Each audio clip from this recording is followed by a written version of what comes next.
ये चार तस्वीरें आप देख रहे हैं। बीजेपी का प्रचार अभियान, लाखों की हजारों की भीड़ इकट्ठी हो रही है। टीएमसी की रैलियां भी ममता बनर्जी कर रही हैं और उसमें भी हजारों लाखों की भीड़ इकट्ठी हो रही है। उधर वाम दलों ने, लेफ्ट पार्टीज ने ऐलान कर दिया है कि वे अब बड़ी रैलियां नहीं करेंगे, वे जुलूस नहीं निकालेंगे, रोड शो नहीं करेंगे, सिर्फ डोर टू डोर कैंपेन करेंगे और उसके लिए कुछ चुनिंदा लोगों को छांटा गया है।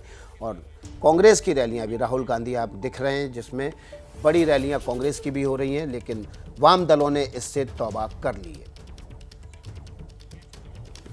इस बड़ी खबर पर हमारे साथ तमाम मेहमान भी जुड़ेंगे जिनसे हम बात करेंगे और उनकी राय भी समझेंगे, उनकी पार्टी का रुख अब क्या होगा, क्योंकि देखिए खतरे की घंटी बज चुकी है। कैंडिडेट की कोरोना की वजह से मौत हो गई है। हमारे साथ सौरभ सिकदर है, बीजेपी के प्रवक्ता फुआद हलीम है, नेता सीपीएम, और इसके अलावा शाकिर अली नेता टीएमसी हैं, और समीर आलम कांग्रेस के प्रवक्ता हैं। सीधे सबसे पहले रुख कर लेते हैं हम समीर आलम का, कांग्रेस के प्रवक्ता हैं, उनका रुख कर लेते हैं। कांग्रेस पहले भी ये बात कहती रही थी कि कोरोना की वजह से देश में हालात बिगड़ रहे हैं, लेकिन अब खतरे की घंटी बज चुकी है। आपने आपकी पार्टी के एक उम्मीदवार को, जिसको 26 तारीख को मतदान होना है, जिसकी सीट पे, उसको खो दिया है।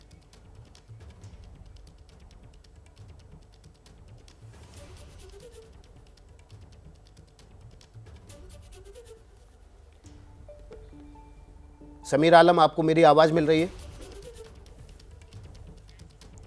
समीर आलम से लगता है संपर्क नहीं हो पा रहा है। शायद फिर हम चलते हैं फुआद हलीम के पास। सीपीएम के नेता हमारे साथ जुड़े हुए हैं, और सीपीएम वो पार्टी जिसने सबसे पहले ऐलान कर दिया कि अब वो बड़ी रैलियां और जुलूस नहीं करेगी। फुआद हलीम साहब, आपका जो निर्णय, आपकी पार्टी का निर्णय है, वो स्वागत योग्य है।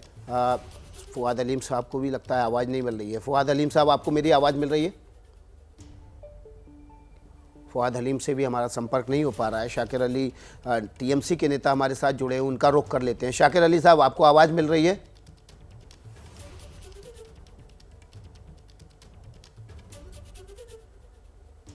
हाँ, आवाज़ मिल रही है, आवाज़ मिल रही है। जी शाकिर अली साहब, खतरे की घंटी बज चुकी है। कांग्रेस के एक उम्मीदवार का देहांत हो गया है। जिस तरह से आपकी पार्टी और बीजेपी, कांग्रेस बड़ी बड़ी रैलियां और जुलूस निकाल रहे हैं, रोड शो कर रहे हैं, अब ये कैंडिडेट से उतर के आम जनता तक जब ये फैलेगा तो आप समझ सकते हैं कि क्या हालात होंगे। देश में 2 लाख से ज़्यादा केस आ चुके हैं।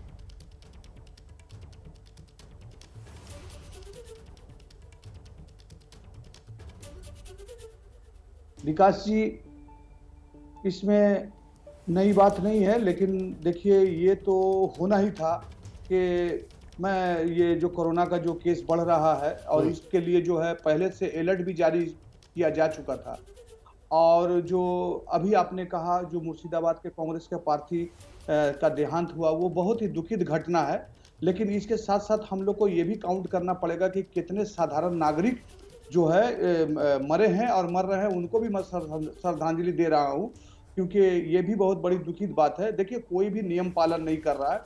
और जो है कि कोरोना से हमने क्या कहा कि बहुत पहले जो ये हुआ था कि कोरोना के साथ ही जीना है, कोरोना के साथ ही मरना है, ये जो है स्टैंड पब्लिक ले चुका था। क्योंकि पब्लिक के लिए पब्लिक को अब जीना मुश्किल हो रहा था, खाना मुश्किल हो रहा था, पीना मुश्किल हो रहा था, पढ़ाई लिखाई मुश्किल हो ही रहा है। तो क्या किया जा सकता है? लेकिन सबसे बड़ी रैलियों पर रोक लगाई जा सकती है। ये कहिए कि चुनाव का भी समय बंगाल में इसी वक्त आ गया, तो एकदम बड़ी रैलियों पर रोक लगाई जा सकती है।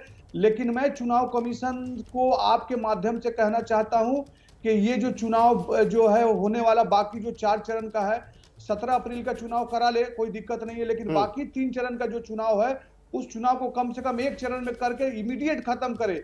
1 चरण में हो जाने से क्या होगा कि उसके बाद ये पार्टी का आपके ऑफिशियल स्टैंड होगा चुनाव आयोग की बैठक में?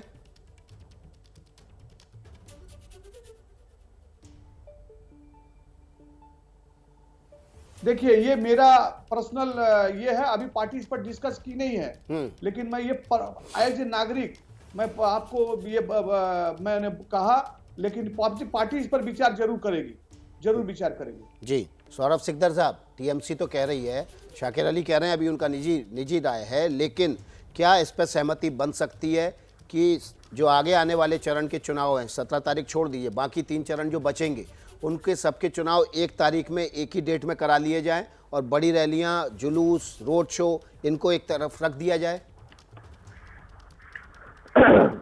सबसे पहले तो आज बांग्ला नववर्ष है। जी, सबको आपको भी बहुत बांग्ला बहुत नव मुबारक। बांग्ला नववर्ष का सबको शुभेच्छा जनाता हूँ।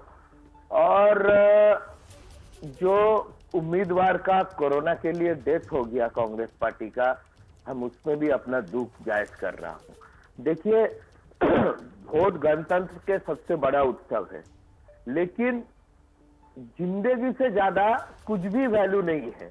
लोगों के जान से ज्यादा कोई भी उत्सव नहीं हो सकता है। तो ये फैसला निर्वाचन आयोग को लेना है, और निर्वाचन आयोग जो फैसला लेगा हम लोग उसके साथ हैं। वहां पे देखिए सारे पार्टी का प्रतिनिधि रहेगा, और सहमत में वहां पे जो दादा कम से कम आज तो बहस मत कीजिए। एक तो सुबह सुबह एक इतना बुरा खबर आया है कि हमारे ही बंगाल के एक उम्मीदवार कोरोना के लिए उसको जान गंवा दिया है। हम सबको इसको एक साथ बात करके इसका सलूशन निकालना है। आज मेरे ख्याल से लड़ने का समय नहीं है, क्योंकि कोरोना एक ऐसा बीमारी है जो भगवान ना करे आपको भी हो सकता है, मेरे को भी हो सकता है, किसी को भी हो सकता है। हम सबको इससे बच के रहना है। तो निर्वाचन आयोग, क्योंकि अभी इसका फैसला सौरभ सिकदर साहब, निर्वाचन आयोग को आपकी लेना है। पार्टी का निर्वाचन आयोग के साथ जब बैठक होगी, क्या स्टैंड होगा? नहीं, निर्वाचन आयोग के साथ हमारे पार्टी का जो बैठक होगा वो लोक हित में जो भी फैसला होगा, तो आप वो इस बात के लिए हम तैयार उसके हैं? साथ आपकी चलेंगे। पार्टी तैयार है कि बाकी 17 तारीख के बाद अगर- बाकी चरणों के चुनाव एक साथ करा लिए जाएं? निर्वाचन चुनाव आयोग अगर इसको तैयार करते हैं तो हम जरूर तैयार हैं। और आप ये इस बात के फैसला लिए भी तैयार हैं कि बड़े रोड शो, बड़ी रैलियां तुरंत रद्द कर दिए जाए? अगर चुनाव आयोग जो फैसला लेगा हम उसके लिए तैयार हैं, हम उसका विरोध नहीं करेंगे। तो ऐसा क्यों नहीं करते? जैसे लेफ्ट पार्टी ने, सीपीएम ने ऐलान कर दिया कि वो बड़े रैलियां, बड़े जुलूस नहीं करेंगे, आप भी ऐलान कर दीजिए। देखिए, अगर सारे पार्टी इसमें सहमति बनाता है कि बड़ा रैलियां जुलूस नहीं करेंगे, तो जरूर हम भी उसको नहीं करेंगे। और जहां तक लेफ्ट पार्टी का बात है, लेफ्ट पार्टी का तो कोई बड़ा जुलूस हो ही नहीं रहा था। जो भी हो रहा था तृणमूल कांग्रेस या बीजेपी का ही हो रहा था। कल कांग्रेस ने भी बहुत बड़ा जुलूस किया है, राहुल गांधी जी जब आए थे। तो ये उनका जी, निजी मैं फैसला कांग्रेस के है। समीर आलम साहब का रुख करूंगा। समीर आलम साहब, बहुत दुख की बात है, आपका कैंडिडेट, कांग्रेस पार्टी का एक महत्वपूर्ण कैंडिडेट, उसने कोरोना की से लड़ते हुए जान दे दी अपनी, वो हमारे बीच नहीं रहे। लेकिन क्या आप कांग्रेस पार्टी इस पर विचार कर रही है कि बड़े जुलूस, बड़ी रैलियां ये तुरंत रद्द कर दिए जाएं, जैसे सीपीएम ने किया है?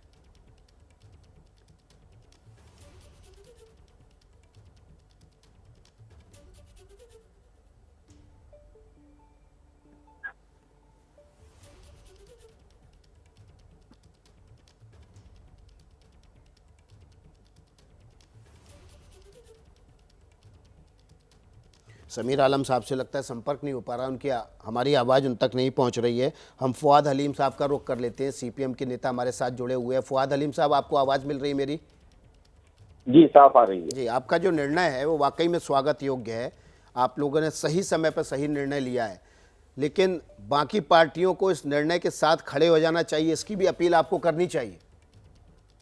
सर्वप्रथम हम कहते हैं कि हमारी जो केंद्र सरकार है उसे ये कबूल करनी चाहिए कि सेकेंड वेव कोरोना की शुरू हो गई है।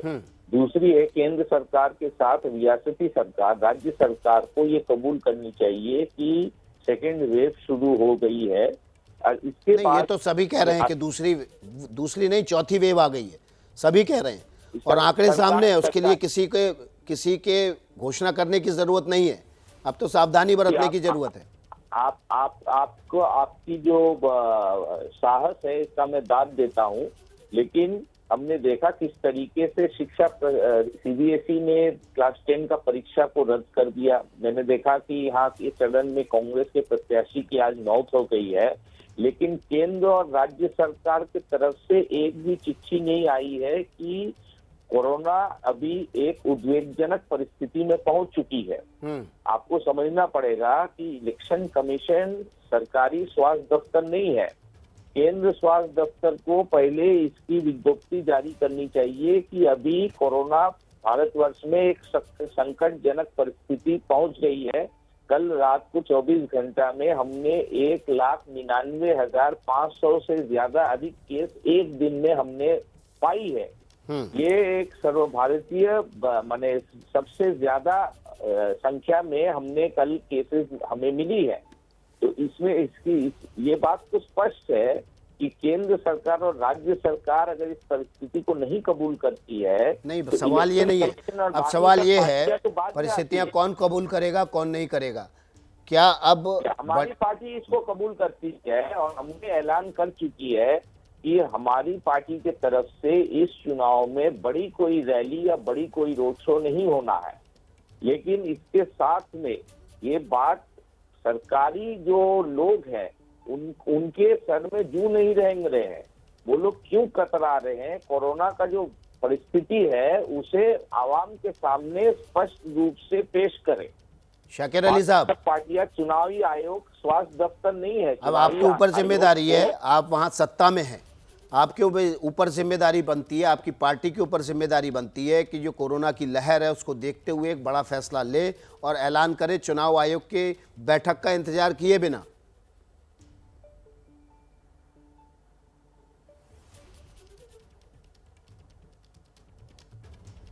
विकास जी, ये टोटल लॉ एंड ऑर्डर जो है ये अभी चुनाव कमीशन के हाथ में है और इसी कारण से चुनाव कमीशन ने देखिए ऑल पार्टी मीटिंग भी परसों दिन बुलाया है।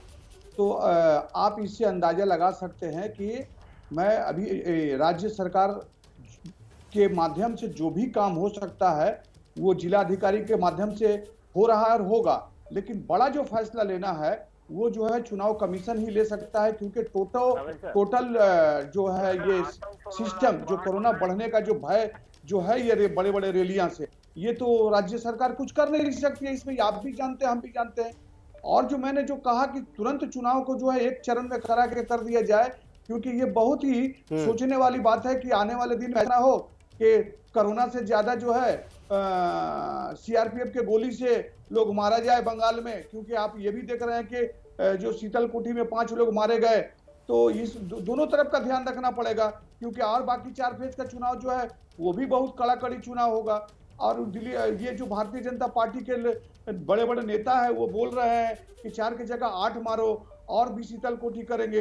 तो शाकिर अली साहब, आप बड़ी बात कह रहे हैं, भले ही आपका ये निजी बयान हो, लेकिन इस बयान को तरजीह आपकी पार्टी को ज़रूर देनी चाहिए कि बाकी बचे हुए चरणों के जो चुनाव हैं वो सब एक साथ करा लिए जाएं, ताकि कोरोना की महामारी का स्प्रेड ना हो, बड़ी रैलियां ना हो, बड़े जुलूस ना निकाले जाए, लोगों की भीड़ इकट्ठी ना हो, और जल्द से जल्द इस पर रोक लगाने के लिए ये भी बहुत ज़रूरी है। सभी का बहुत बहुत शुक्रिया। हमारे साथ तमाम मेहमान जुड़े हुए थे। न पाबंदी हो न कोई हद हो तो बस खुद बनाई सरहद हो।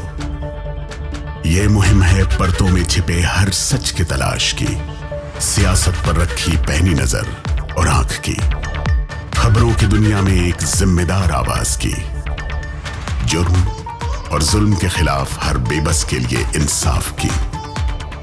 जब कोई हद नहीं इंसानियत के लिए जज्बात की, जब कोई हद नहीं खुशियों और ख्वाब की, तब कोई हद क्यों हो नए नजरिए और बदलाव की। तोड़ के हदों के ताले नए सपनों को पाले, बांधे सबको एक धागे, आपको रखे आगे एबीपी न्यूज़।